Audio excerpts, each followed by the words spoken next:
O apóstolo Paulo diz, graças a Deus, cada vez que ele lembrava dos colossenses, e eu quero dar graças a Deus pelos nossos alunos que estão estudando a palavra de Deus conosco. É um prazer imenso novamente reunir em torno de uma carta tão importante para a igreja, como tem sido para mim pessoalmente, essa carta aos Colossenses. Em 1979, tive o privilégio de expor esta carta para uns 4.000 jovens e pastores que reuniram a Anhembi, em São Paulo. Foi uma bênção para a minha vida e eu espero que nosso estudo também seja uma bênção. A carta aos Colossenses. Autoria, começamos com isso, é do apóstolo Paulo. Nós encontramos na primeira linha da carta, Paulo, apóstolo de Cristo Jesus.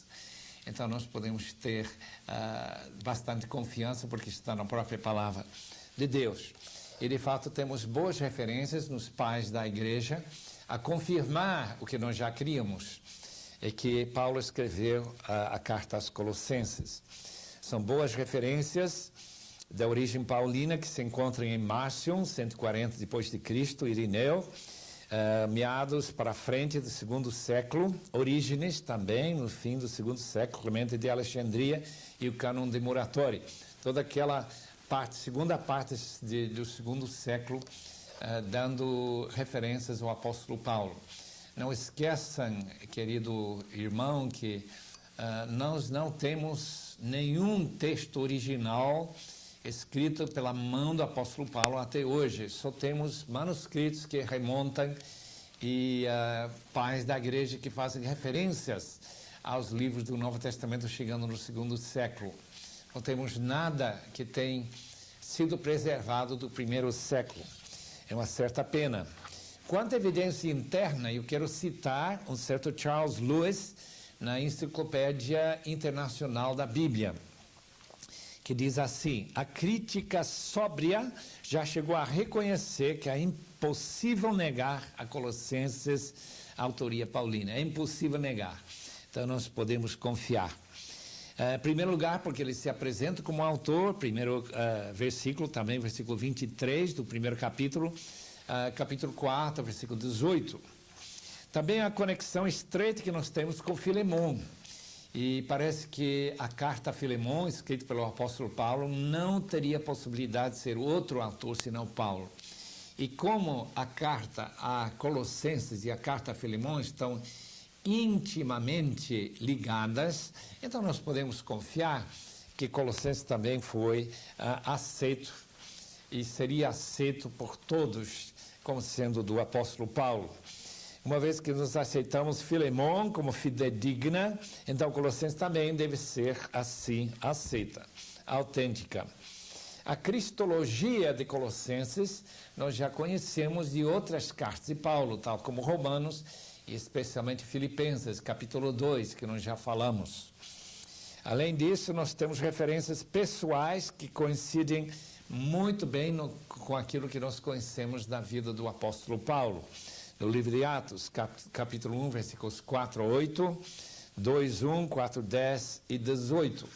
Aqueles colegas que são mencionados por nome pelo apóstolo Paulo. Então nós podemos confiar que foi escrito por ele. A posição dos liberais é geralmente favorável à autoria paulina. O McNeil diz: não há nada na epístola que concretamente sustente dúvidas a respeito da autoria paulina. Vamos então falar um pouquinho sobre os destinatários. Quem eram aqueles chamados colossenses? Em primeiro lugar, queremos mencionar que a cidade de Colossos não existe mais. Nem a cidade de Filipos, nem a cidade de Laodiceia, nem a cidade de Éfeso. Todas aquelas cidades estão em ruínas. Mas o interessante sobre Colossos é que a cidade é a menor das cidades que receberam uma carta da mão do apóstolo Paulo, que está no Novo Testamento. É uma cidade pequenina. E lá morava o senhor Filemon e sua esposa Áfia, e ficava a cidade bem à beira do rio Lico, pertinho da cidade de Laodiceia, mencionado nas 7 cartas do livro do Apocalipse. Então, nós podemos mais ou menos situar-nos 150 quilômetros ao interior de Éfeso, para o leste de Éfeso. E o nome veio dessa lã, Colicinos, que dá o nome à pequena cidade, uma região de muita produção de lã, como era também Laodiceia, aquela região interior da Turquia, como nós chamamos aquela terra Ásia Menor hoje em dia. Mais uma coisa interessante, o livro de Colossenses também tem uma referência aos judeus, e nós percebemos que na cidade de Colossos havia um bom número de judeus, uma boa porcentagem da população.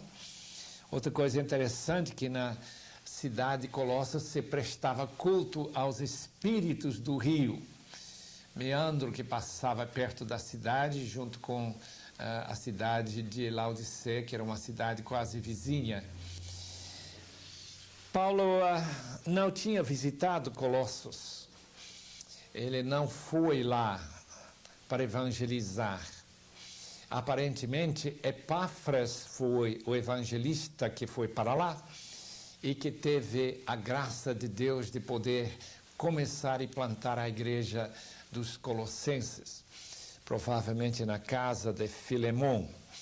E nós encontramos em capítulo 1, versículos 7 e 8, uma referência a este jovem evangelista e talvez pastor, quando diz assim: segundo fostes instruídos por Epáfras, nosso amado conservo, e quanto vós outros, fiel ministro de Cristo. Então, Epáfras ministrava na igreja de Colossos. E nós temos outra referência a este querido irmão, capítulo 4, versículos 12 em diante.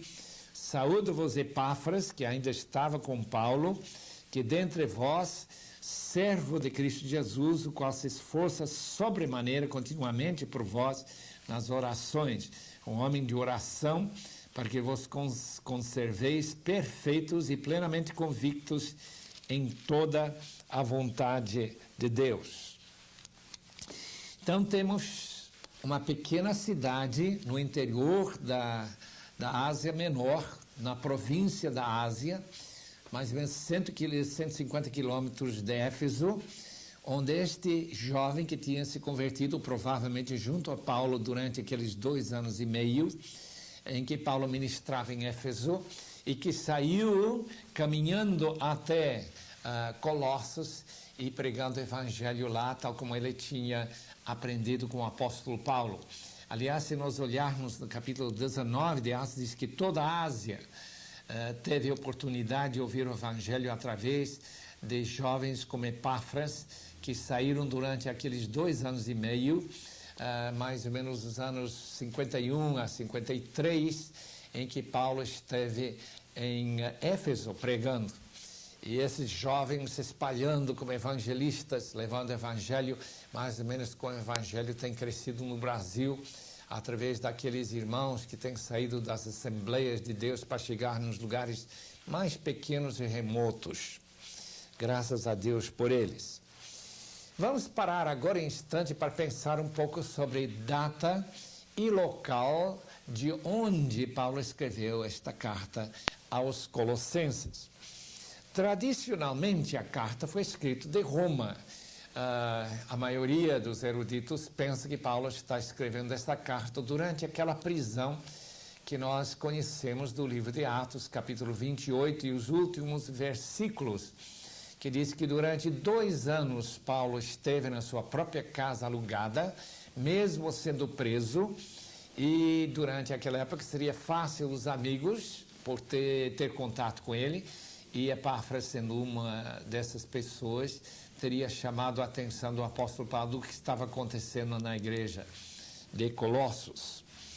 Então, nesse caso, a data seria 59 a 61, aqueles 2 anos mencionados no livro de Atos.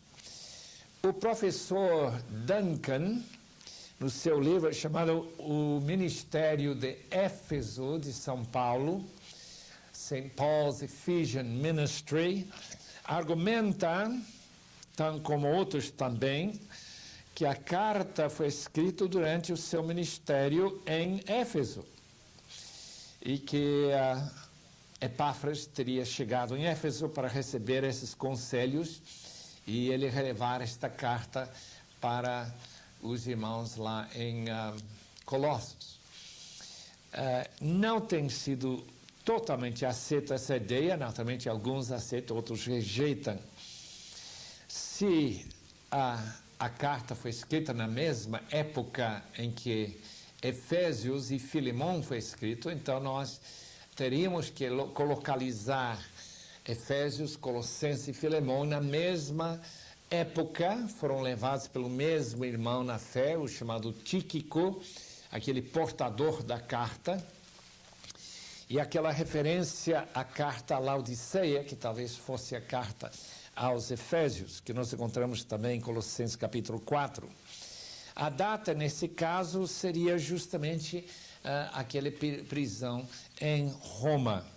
A conexão com Filemão e Onésimo é óbvio, segundo Colossenses capítulo 4, versículo 9.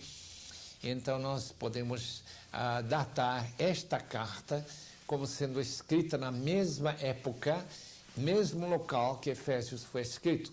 E eu creio que a maioria pensaria que seria Roma, justamente daquela data que nós mencionamos, 59 a 60, 61 depois de Cristo. Por que Paulo escreveu aos Colossenses? Qual foi seu propósito? A razão é, Paulo escreveu para combater uma heresia que estava começando a contaminar a igreja dos Colossenses. Impressionante encontrar uma heresia que chegou lá tão pouco tempo depois da pregação da palavra. E nós temos que ficar sempre de olho aberto, vigiando quais são as doutrinas novas, erradas que estão chegando, quais as implicações destas doutrinas. Paulo claramente argumenta contra os erros chamados os pré-gnósticos, não o gnosticismo do segundo século, que ficou muito mais avançado, trazendo aquela ideia de um Deus muito distante e que seu contato com este mundo material é muito tênue e que desse demiurgo, esse tipo de Deus, não é o tipo de Deus em que nós cremos, não é o Deus de Abraão, de Isaac, de Jacó, não, nem criador do mundo, mas um Deus que está lá distante e que vem emanações dele, mais ou menos como os raios, só que essas emanações são mais tipo espiritual. E o gnosticismo era uma especulação sobre isto, que reconhecia o mundo material sendo ruim, mau, uma razão que eles não aceitariam que Jesus tivesse encarnado, porque o corpo é ruim, porque ali nós temos que sofrer, com o corpo a gente tem acidentes, temos que viver com azar, e seria muito bom então viver mais de espírito. E esta ideia de desprezar o corpo por ser material era parte da heresia que foi infiltrando a igreja de Colossenses, como nós podemos ver no capítulo 2. Opiniões, portanto, sobre essas heresias são diversas. É difícil identificar só lendo esta carta.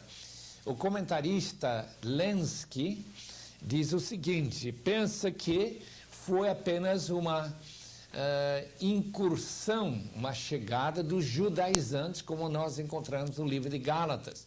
E de fato nós temos algo em comum entre Colossenses e Gálatas. Temos assim o envolvimento com certo legalismo. O professor Lightfoot do século passado pensou que foi uma mistura de essenionismo, aqueles essênios que criaram para nós os rolos do Mar Morto, lá pertinho do Mar Morto na Palestina, aqueles ascéticos que se separavam da família, entregaram todos os seus bens e viveram como uma espécie de mosteiro e se banhavam regularmente e faziam suas devoções lá naqueles locais onde estão as cavernas de Qumran, perto do Mar Morto. Então ele achava que a influência na igreja de Colossos teria sido mais ou menos do tipo que os essênios sofriam. Outros levantam a hipótese de ser uma mistura de paganismo e judaísmo. Não esquece que havia um fervilhar de ideias e conceitos e pensamentos. Tem, por exemplo, as religiões de mistério. Paulo usa essa palavra mistério em Colossenses. E tinha infiltração de judaísmo, toda aquela ideia de, pelas obras da lei, guardar a lei de Deus e ganhar a salvação. Dá para perceber que no primeiro século houve muito interesse em buscar um tipo de salvação que, por um lado, ajudava a penetração do evangelho, que pregava a salvação em Cristo, mas também a penetração de ideias bem estranhas e ideias bem longe do evangelho, como era o próprio pré-gnosticismo e paganismo. O provável é que foi uma mistura, portanto, de ideias entre o judaísmo e o gnosticismo, que está apenas começando a se desenvolver na mente de algumas pessoas.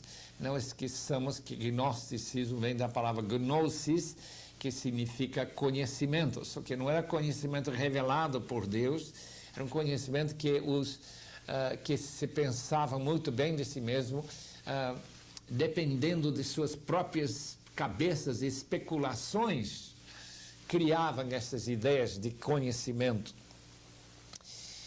E era uma espécie de supervalorização do mundo espiritual em detrimento do mundo material, essa vida que nós vivemos aqui na Terra.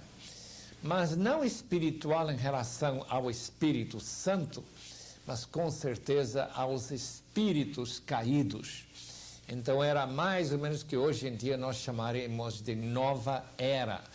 Muitas das mesmas ideias da nova era nós podemos ver em alguma forma sendo combatidas nesta carta aos Colossenses. Qual seria o tema do livro? O tema é o senhorio de Cristo em relação à sua igreja. E nós vemos como Paulo vai bater nessa tecla, o senhorio de Cristo em relação à sua igreja. Vamos dar agora algumas sugestões como se pode dividir a carta num esboço. Em primeiro lugar, versículos 1 e 2, a saudação. Depois, um agradecimento pela fé e amor dos crentes de Colossos, inclusive pelo fruto do evangelho que crescia no meio deles. Capítulo 1, versículos 3 a 8. Oração para seu crescimento no entendimento de Deus e sua vontade, seguida por boas obras, encontramos em 1, versículos 9 a 12.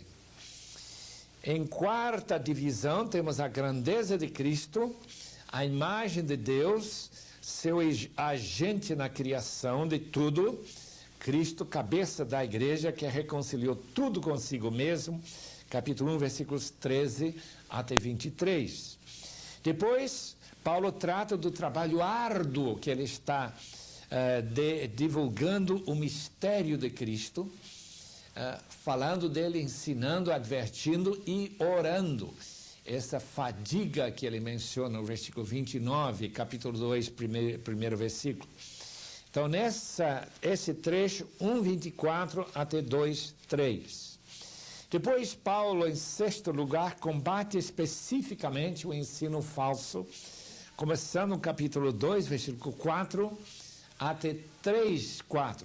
Toda aquela seção central da carta, Paulo combatendo as ideias e filosofias erradas que estavam sendo divulgadas em Colossos. Número 7, as práticas pecaminosas da vida anterior a Cristo devem ser despidas, colocadas de lado, e devemos nos vestir da vida nova em Cristo. Capítulo 3 e versículos 5 a 18. Depois vem instruções para esposas, esposos, filhos, pais, servos e senhores, no capítulo 3, 19 a 4:1. Depois tem uma exortação à oração, 4:2 a 6. E, finalmente, referências e saudações pessoais, no capítulo 4, versículos 7 a 18. Ali temos, em breves palavras, o conteúdo desta carta esboçado, esse conteúdo.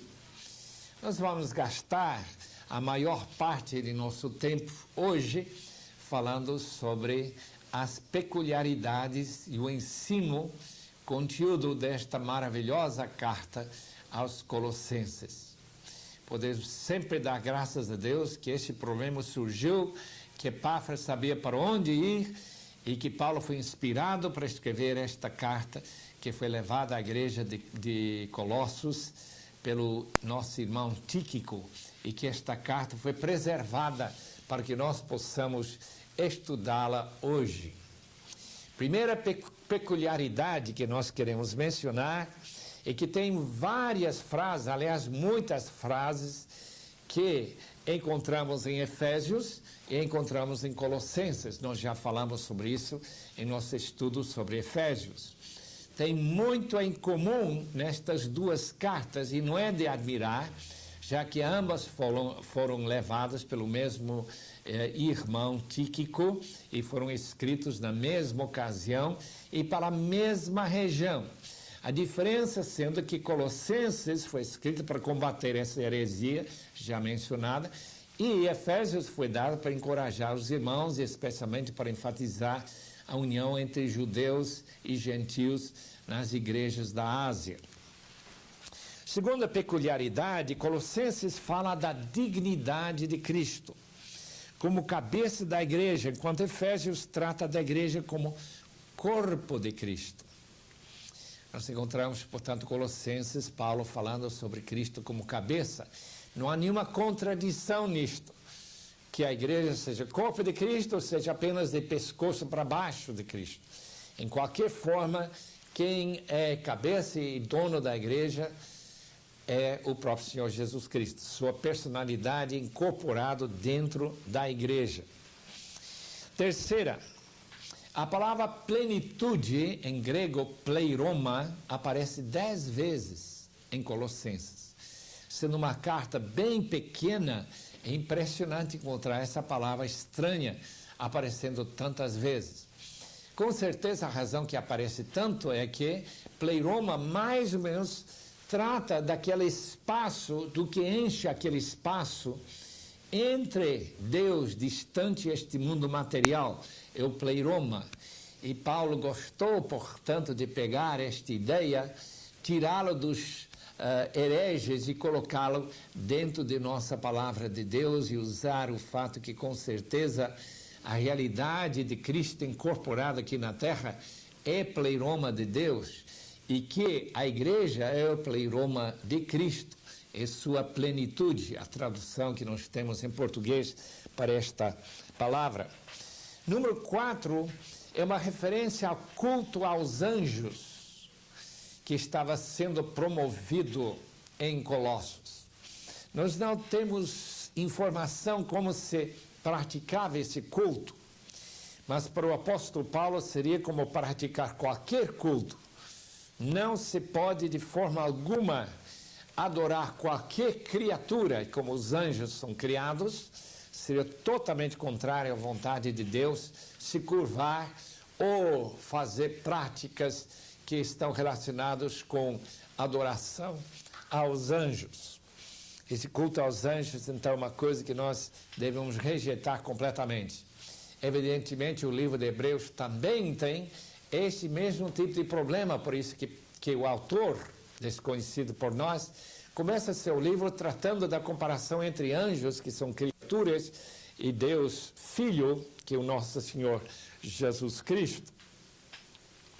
Em quinto lugar, temos uma lista extraordinária das características de Cristo no primeiro capítulo de Colossenses. Ele é redentor, no versículo 14, aquele que derramou seu sangue para nos salvar. de nossos pecados. Ele é o Criador, pelo menos agente da da criação, em 1 versículos 15 em diante. Ele é preservador, em 1 versículo 17. Ele é cabeça do corpo, em 1:18. Ele é reconciliador, em versículos 20 a 22, também no primeiro capítulo. E também santificador, versículo 22 do primeiro capítulo. Todos são características e que apresentam para nós esta maravilhosa doutrina de quem é Cristo e qual é o seu ministério junto a nós. Número 6. O irmão Timóteo pode indicar que havia na igreja primitiva o uso da palavra irmão, especialmente com o artigo o irmão, como uma pessoa distinta da fraternidade família em geral. Essa referência ao irmão Timóteo que nós encontramos em versículo 1 de Colossenses é fascinante.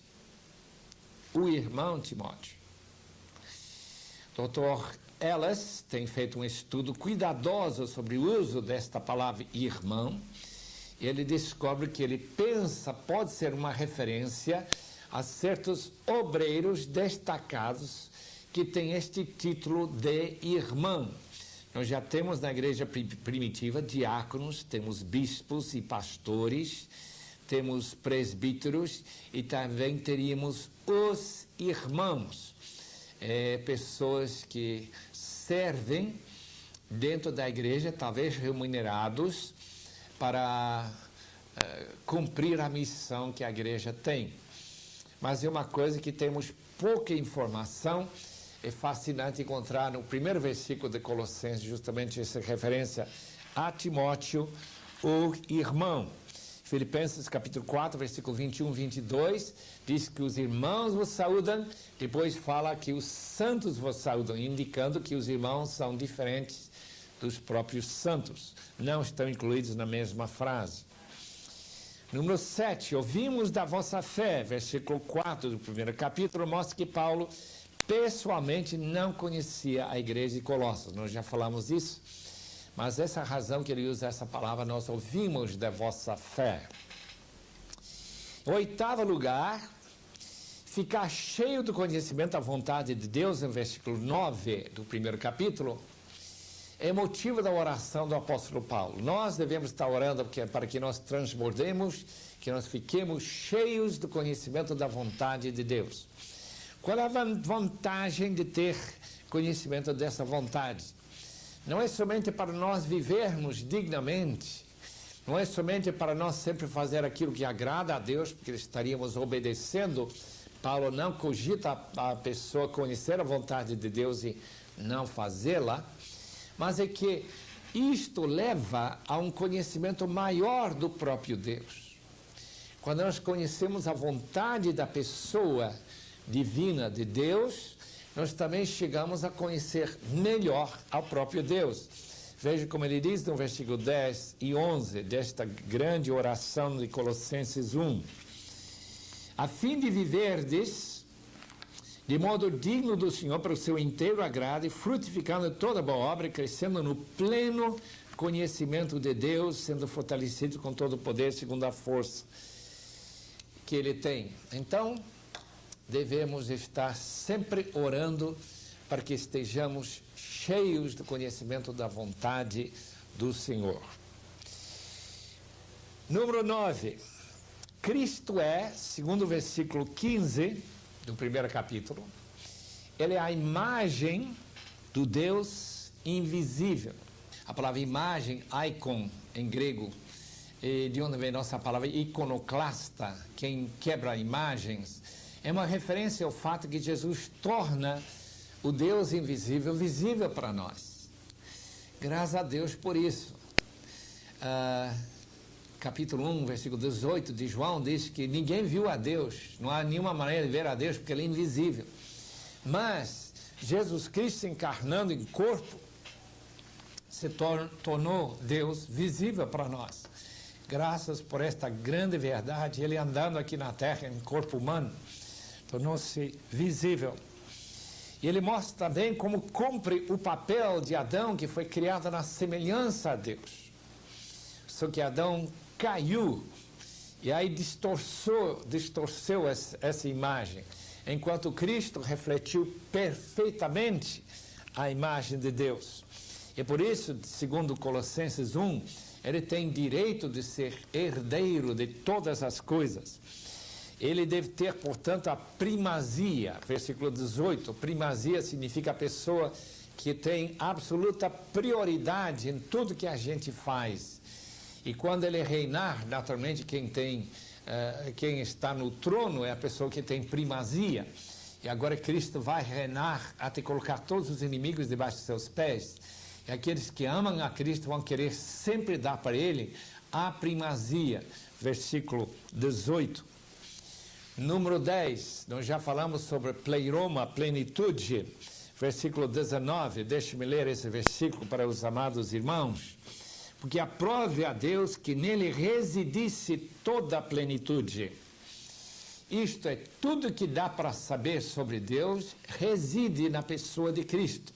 Ele é a plenitude. Não tem outra coisa que nós precisamos saber de Deus, senão aquilo que está refletido na pessoa de nosso Senhor Jesus Cristo.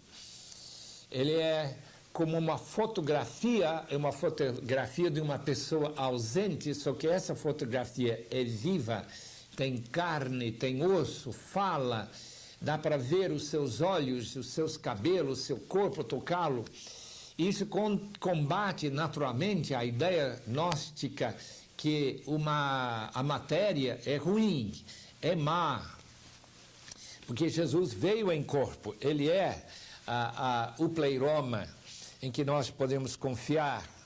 Notem também o fato que as coisas invisíveis, tronos, soberanias, principados e potestades, o versículo 16, estas coisas não são o pleroma de Deus, não são a plenitude dele, porque eles foram criados em Cristo, pois nele foram criados todas as coisas, no céu, sobre a terra, as visíveis e invisíveis, sejam tronos, sejam soberanias, que principados, que potestades, tudo foi criado por meio dele e para ele.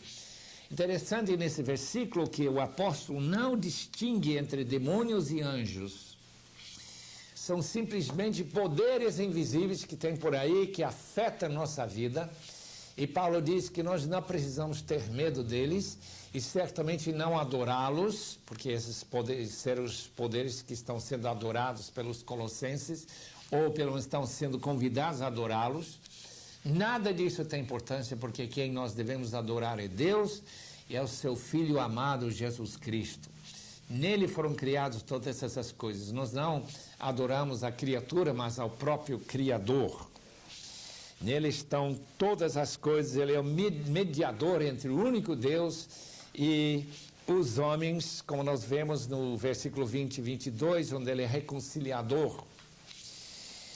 Versículo 11... versículo 11, nosso 11º tema é que, e vós outros também, que outrora eres estranhos, inimigos, no entendimento pelas vossas obras malignas, isto é, essa separação que existe, homem pecador com Deus, ele reconciliou no corpo de sua carne, mediante sua morte, para apresentar-vos perante ele santos, inculpáveis e irrepreensíveis. Essa inimizade que o pecado cria, esta hostilidade do homem pecador contra Deus, Jesus Cristo veio para superar, reconciliando como mediador, trazendo-nos para Deus, para receber a bênção dele, como também nós adorarmos e querermos essa intimidade com ele. Mas ele faz mais do que isso, ele também, pela sua reconciliação, vai nos transformando em pessoas irrepreensíveis, quer dizer, pessoas que não podem ser acusadas diante do trono da graça. Não quer dizer que nós não somos pecadores, continuamos sendo pecadores aqui nesta vida, mas um dia estaremos sendo colocados diante dele como santos, inculpáveis e irrepreensíveis, por causa do seu grande trabalho em nossas vidas e por causa da sua redenção no seu corpo na cruz por nós. Tudo isso está envolvido nesta maravilhosa ideia de Cristo ser não somente criador, agente da criação, mas também reconciliador e redentor de todos os homens. Se é que permaneceis na fé, versículo 23, aqui temos uma condição de recebermos o galardão da vida eterna. Temos que manter a nossa fé. Paulo cogita a possibilidade destes irmãos em Colossos, por estarem convencidos pelo erro, deles abandonarem a fé. Daí a frase, versículo 23, se é que permaneceis na fé. Nós já vimos também em Hebreus a possibilidade de abandonar a fé e se tornar apóstata. Eu não acredito na perda de salvação, mas eu acredito na perda da fé. Eu acredito, como Jesus ensinou naquela semente que caiu na terra, e que as pessoas são representadas como aqueles que recebem o Evangelho com alegria, mas depois perder sua alegria e afastar-se da fé. É algo que acontece dentro do coração do homem. Ele tem fé e depois não tem fé. É um perigo muito grande em nosso mundo moderno, que através do pecado, endurecimento do pecado, pessoas serem afastados de sua fé e se apostatarem através de heresias. Paulo diz, se permanecerdes na fé. Notem outra coisa, em 13º lugar, versículo 23, que o Evangelho foi pregado a toda a criatura debaixo do céu, dando a impressão, lendo isso, que não há mais nenhuma parte do mundo que precisa ser evangelizada. Mas não é bem isso que Paulo quer dizer. Ele ainda não chegou na Espanha para pregar uma área que não tinha ouvido o Evangelho. Com certeza o Evangelho não tinha chegado ainda na China, nem na África do Sul. E sabemos que nem tinha sido descoberta esta parte do mundo, esse hemisfério ocidental. Paulo usa esta linguagem, pregado em todo o mundo, como uma profecia proléptica, isto é, falar de um acontecimento futuro, como se tivesse acontecido no passado, por causa da segurança que a gente tem que vai acontecer mesmo.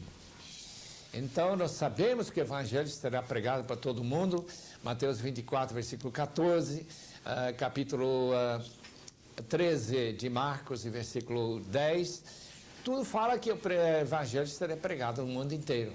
E Paulo fala como se esta verdade já tivesse acontecido. E nós encontramos a mesma ideia em Romanos 10, versículo 18, que este Evangelho que foi pregado aos judeus já foi pregado ao mundo inteiro. 14º lugar, Paulo nos ensina, versículo 24, que os seus sofrimentos não pagam mérito, não dão méritos que vão pagar os pecados dos outros. Deixa eu ler esse versículo, é tão interessante como Paulo diz aqui, agora me regozijo nos meus sofrimentos, já é uma maravilha alguém ficar feliz em poder sofrer, sofrimentos por vós e preencho o que resta das aflições de Cristo na minha carne. Isso não quer dizer nada que Paulo podia morrer e sofrer pelos pecados dos colossenses ou por qualquer outra igreja, não tem mérito. Paulo era pecador como nós, e se Paulo está sofrendo, ele sofre não por esse motivo, ele sofre para avançar o Evangelho. Então tem um elemento que Cristo morre pelos nossos pecados como nosso substituto, mas tem sofrimento que os missionários têm que passar quando eles avançam dentro do território satânico, quando eles cruzam as fronteiras de países fechados como Afeganistão, ou como recentemente foi morto um missionário na Índia, junto com seus 2 filhos novos. Amados irmãos, sofrimento é necessário, e Paulo diz, eu me regozijo nos meus sofrimentos por vós. É uma bênção. Em versículo 25, em 15º lugar, encontramos a palavra dispensação. Queria ler esse versículo para os irmãos, da qual me tornei ministro de acordo com a dispensação da parte de Deus que me foi confiada. Dispensação tem sua origem na palavra mordomo no original. Isso então faz uma referência ao fato que Paulo foi dado o privilégio de ser dispenseiro, mordomo, das grandes verdades do Evangelho para os colossenses e para outras áreas. Por isso que ele escreve esta carta, escreve aos Efésios, porque ele é um dispenseiro. Ele usa essa palavra também em Colossenses, Efésios, como também em 1 Coríntios capítulo 4. Os irmãos que querem estudar sobre esse tema devem dar uma olhada em Lucas capítulo 12, versículos 42 a 48. Que o dispenseiro tem que ser uma pessoa que abre a dispensa para repassar para os outros. Depois ele usa outra palavra que nós devemos comentar, é a palavra mistério. Versículo 26, que é esse mistério de Cristo, que Paulo ganhou quando Cristo chamou para servi-lo. O mistério que estiver oculto dos séculos e das gerações. Mistério não é uma coisa difícil de entender, mas significa algo que Deus segurou como segredo, que um dia seria revelado. E com certeza Paulo está referindo-se ao fato de que com a vinda de Cristo e o Espírito Santo, inspiração do Novo Testamento, esse mistério está sendo divulgado. Qual é esse mistério principalmente? O fato que os gentios estão sendo incorporados no corpo de Cristo. Nós já vimos isso no capítulo 3 de Efésios. Esse mistério é Cristo em vós, gentios, lá em Colossos. Cristo em vós, esperança da glória. 17º lugar, a filosofia de ministério de Paulo, nós encontramos no versículo 28 do primeiro capítulo, quando ele diz que nós ensinamos a todo homem, em toda sabedoria e entendimento espiritual, e também nós advertimos a todo homem para apresentar todo homem perfeito em Cristo. Paulo não somente anunciava o Evangelho, ele também ensinava as implicações do Evangelho. Ele também tinha um grande alvo de que os seus crentes sejam crentes maduros, prontos para serem oferecidos a Cristo como sacrifício. Nós já vimos isso também no versículo 16 de Romanos 15. Número 18. A grande luta pelos colossenses e outros irmãos tem sua razão no fato de que nós temos que lutar quando estamos distantes dos irmãos de joelhos. E Paulo está fazendo referência ao fato que diante do trono da graça de Deus, ele está orando. Gostaria que vocês entendam que grande luta tenho por vós. Capítulo 2, versículo 1, também aquilo que cansava o apóstolo Paulo no último versículo do capítulo anterior. 19. É necessário que receba a Cristo pela fé. Igualmente é necessário que nós andemos na nossa vida cristã pela fé. Aliás, Paulo diz para os romanos, tudo que não é de fé, não é senão pecado. Portanto, Paulo disse para os colossenses, tal como recebeste o Senhor, também nele andai. Na fé, arraigados, alicerçados na fé. O que significa fé? Significa satisfação por tudo que Deus tem feito por nós em Cristo. Número 20, versículo 10, diz que vós fostes aperfeiçoados em Cristo. Que maravilhosa ideia, que nós não temos que buscar em uma religião extra, através de um asceticismo extra, que era parte do conselho dos prenósticos. Não, nós já temos perfeição em Cristo. Ele que morreu por nós e tira de nós os nossos pecados para nós podermos andarmos confiantemente nele.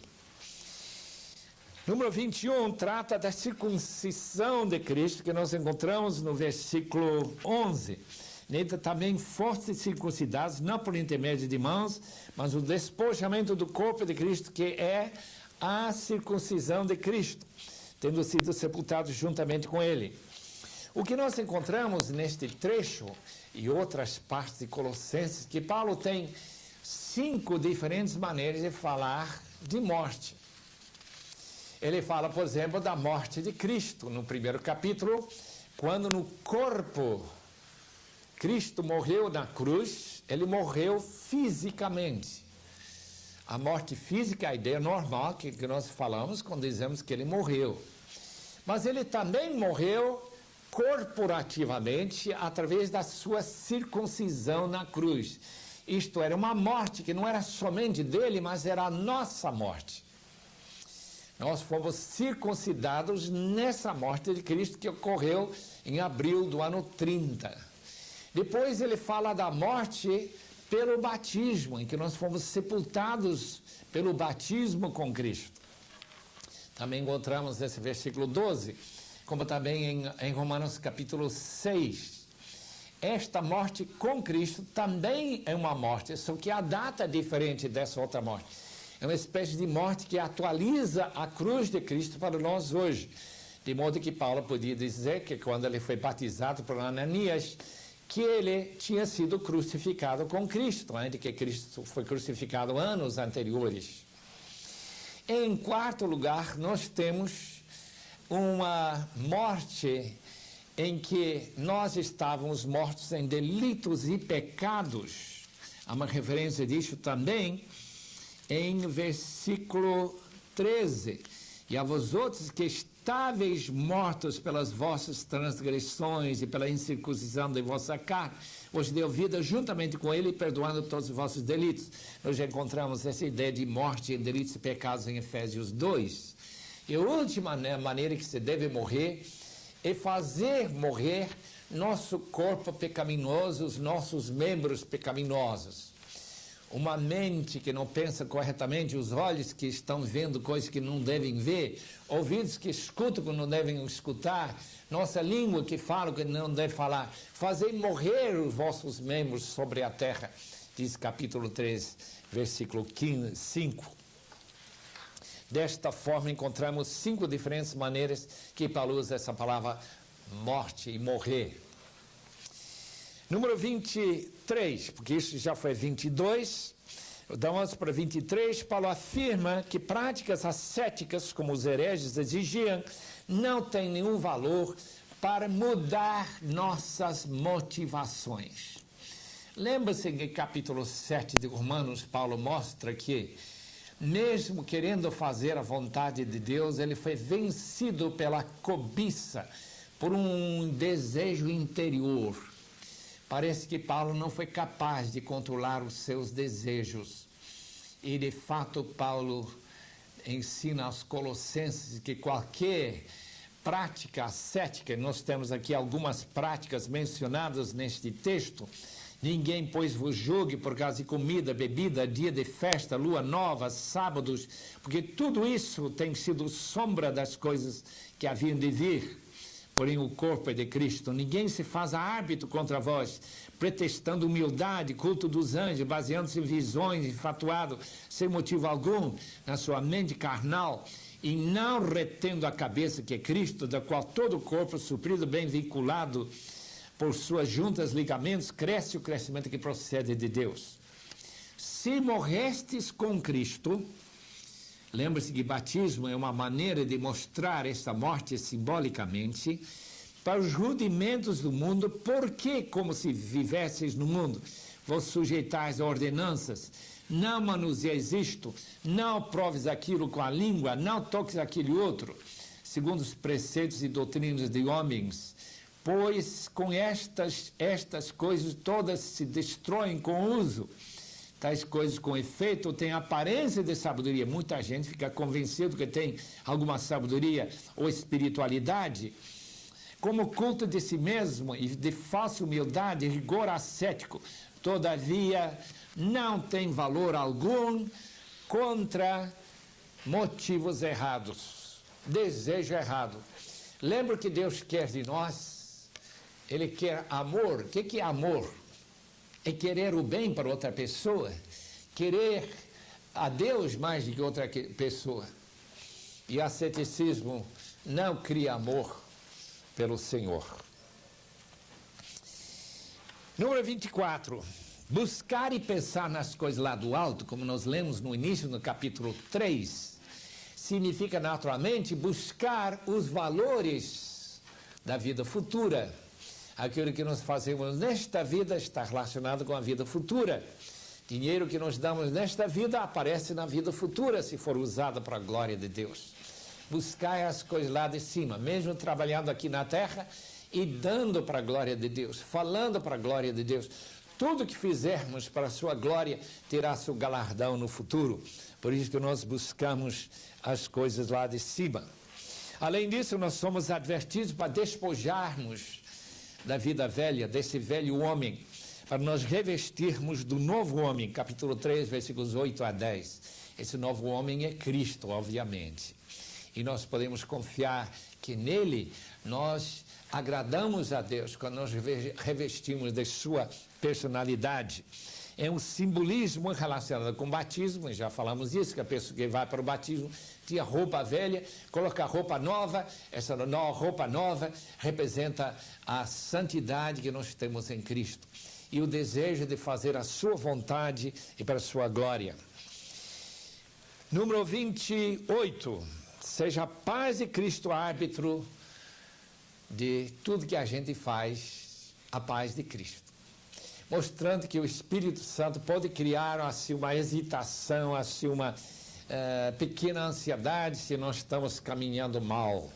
Nós devemos deixar que ele arbitre tudo para nós, como se fosse o árbitro de um jogo. E também, número 29, habita ricamente em vós a palavra de Cristo, a mensagem de Cristo. A mensagem de Cristo que provoca para nós aqueles cânticos espirituais, é uma palavra de adoração. Deixa a palavra de Deus ser meditada em nós e transformada em vida, e é muita gratidão. E fala do zelo de receber a palavra de Cristo para nós. Lembra-se que capítulo 28 é que a grande comissão é ir para o mundo e não somente batizar, mas também ensinar tudo que é Jesus. Isto é a palavra de Cristo, com certeza. E fazer tudo em nome do Senhor Jesus, 3,17. Fazer em nome com seu endosso. É como se a gente estivesse orando em nome de Jesus, tudo que nós fazemos, para que Ele receba toda a glória daquilo que nós fazemos. Finalmente, eu queria mencionar no capítulo 4 que nós temos vários irmãos mencionados ali, inclusive o amado Marcos, que Paulo não queria que acompanhasse nessa segunda viagem missionária, mas que Paulo agora recomenda, e que nós encontramos aqui o irmão Lucas e outras pessoas.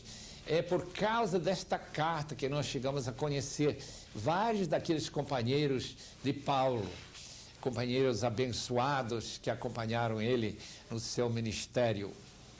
Tem uma palavrinha lá que eu quero falar em último lugar, que diz que tudo que nós falamos deve ser marcado com sal, deve ser salgado, que nossas palavras devem ser salgados. Capítulo 4, portai-vos com sabedoria, com os de fora, a vossa palavra seja sempre agradável, temperada com sal.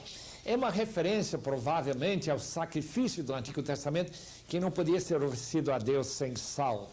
E se nós fazemos tudo para a glória de Deus, quer dizer que nós estamos sempre conscientes do fato que tudo que fazemos tem aquele elemento de sacrifício. Que Deus abençoe, meus queridos irmãos, enquanto trabalhem pelo Senhor, enquanto falam pelo Senhor, que suas palavras sejam todas salgadas e que todos os seus trabalhos e obras sejam feitas em nome do Senhor Jesus.